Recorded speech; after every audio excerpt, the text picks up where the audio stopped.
Hey everyone, I want to share with you our baby bag. So ito yung dinadala namin whenever may check-up or aalis or magmo-mall. Basta yung hindi to overnight, hindi to yung overnight bag niya. And this is yung gift ng St. Luke's, yung maternity package nila na 2024. So isa-isahin na natin yung laman. I have here 2 big pouches. So first is itong mga damit niya. So may receiving blanket siya, pair ng short and shirt, tapos may pajama rin siya, may basta yung mga pair na damit niya nandito. Meron din siyang ang tawag dito yung bonnet, meron din siyang medyas, tsaka mittens, ganyan, may washcloth, yan. So basta anything na cloth related, nandyan siya.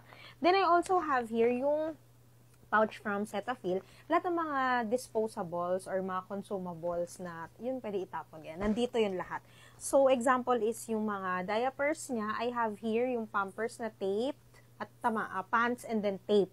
Diyan. So, marami akong nilalagay usually. I-refill ko na lang siya every time na uuwi kami, ganyan. Then ito, hangover lang to dun sa aking postpartum, like mga 1 month siguro kasi dinudugo tayo pag gano'n yan. May bleeding and ayan, ito yung lagi kong sandigan nun dahil palit din ng palit. Kaya naiwan na lang yan dito, hindi ko na inalis.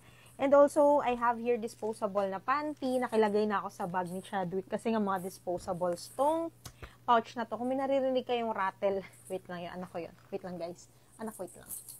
Wait lang, nak. Ayan, tanggalin muna natin yung rattle. Dahil naririnig nyo. And also, meron ding breast pads. Yan. Para pag nagli-leak yung breast milk, ay ready po tayo. Next naman ay, yan, may dala rin akong rattle, tapos fan, para pag mainit, ako nang bahala sa kanya, hindi ko na siya papay-pay-pay-payan. Tempra, may dala rin kaming tempra. Of course, itong mga wipes. So, I have here yung Mousse Gear na unscented wipes, tsaka meron akong dry wipes from Tiny Buds. Ito naman just in case magpupo siya or madumihan siya, yan. So, meron akong itong dalawang to, lagi. And, also here, yung kanyang baby book, importante to dahil nandito yung record niya. Like, for example, wag naman sana ba magka-emergency habang wala kami sa ospital or nasa galaan kami, at least alam ko lang yung mga naiturok na sa kanya, di ba, yung mga history, something, nandito lahat sa kanyang baby book. Also, mga creams and mga anik-anik. Nagdadala rin ako ng DEET-free na spray para kung may lamok. Hindi ko ini-spray directly sa katawan niya kasi bawal pa. Ano pa lang siya, less than 4 months. So, bawal pa. Alam ko, 6 months onwards pa yung mga ganito. Tapos, yung favorite namin na Cetaphil Baby na cream. Also, itong Soothing Chest Rub from Mustela. Dinadala ko rin yan. Pag aalis kami, actually, gusto kong bumili ng backup niyan para hindi na alis ng alis sa kanyang baby bag, no? Para naka-steady na. Also, meron tayo ditong pouch ng mga skincare anik-anik niya. So, first ito, yung Mustela na no cleansing or no rinse na cleansing water. Yan. So, nakalagay yan dyan. Tapos, yung Mustela na cologne, yung pang freshen up. Yan. Also, Tiny Buds na extra sensitive diaper changing spray. Yan. Alcohol. Meron din ako dalang nursery cleaner. Yung mga laruan niya, yung mga gamit-gamit niya, pwedeng linisin ito. So, yun nga, may dry wipes ako. So, ginagamit ko yan. Both para panglinis ng gamit niya. Ito naman, guys, garbage bag. Lalagyan ng diaper niya pag nagpalit. Thermometer, yan. Ito, guys, is from St. Luke's lang din to. No, ito yung binigay nung pagkapanganak niya. This is from the brand Tokyo, Japan. Yung kanyang nebulizer is Tokyo, Japan din yung brand. Tsaka itong favorite naming Tiny Buds na natural hand sanitizer. Hindi na siya nagmi-mittens. So, lagi na siyang naka-expose yung kamay niya. Kilagi ko rin sinasanitizer kasi subo na rin siya ng subo ng kamay niya. Also, nagagalit na siya. Wait lang, anak. Oink. Also, meron ako ditong changing mat na, ano ba to? Yung hindi disposable. And meron din naman akong dalang disposable. Yan. So, pag alam kong pupu, ito na yung gagamitin ko para diretso tapon. Pero pag, like, wiwi lang, palit-palit lang, ganyan, or magpapalit na siya ng damit niya, ito yung gagamitin ko. And then, towel, extra towel lang, wala lang, yung mabilisang hugot lang. Meron ako niyan. Nursing cover, yan. So, palitan lang. Dalawa lang yung nursing cover ko. So, ito naman yung dala-dala ko ngayon. Meron pang isang pouch dito. Sabi ko sa inyo, OA version to ng baby bag.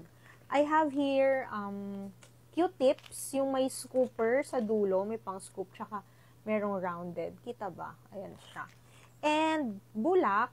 Hindi ko masyado nagagamit yung bulak kasi mas ma-wipes na ako even pag nag-poop siya. Nagdadala na lang din ako. Band-aids, like for example, masugat siya o whatever.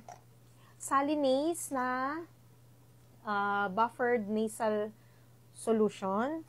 Also, dinadala ko rin tong Inarush na natural nappy cream. Yang siya dito guys, like nilalagay ko to before maglagay ng diaper yung mga crease ng kanyang bambam area, ganyan, nilalagyan ko siya.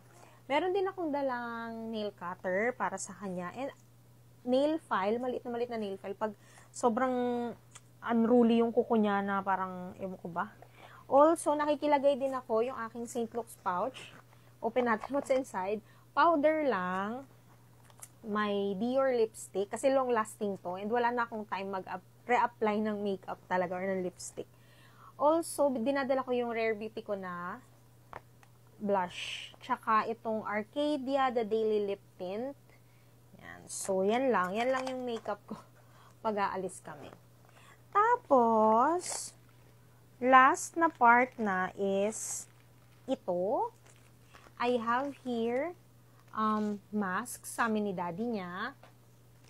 Antivirus na stick-ons. Diba? Bongga. May dala rin akong Happy Nose. So, Happy Nose at saka itong from Cotton Care. Yan yung mga antivirus na mga dinadala ko. And also, Enfant na citronella patch. Pang lamok-lamok. Extra eco bag. Free lang yan from Kellogg's. Tissue na sobrang lambot. So, pwede rin sa face niya to. And Mousse Gear Baby Cooling Gel Patch. Love na love niya yung mga gel patch, guys. Kahit hindi siya nilalagnat, nag-gel patch siya. So, yun na lahat, guys, yung laman ng ating baby bag. Ayan. So, kung meron kayong mga suggestions pa na dapat dala-dala ko, comment down below. I'll see you in my next one. Bye!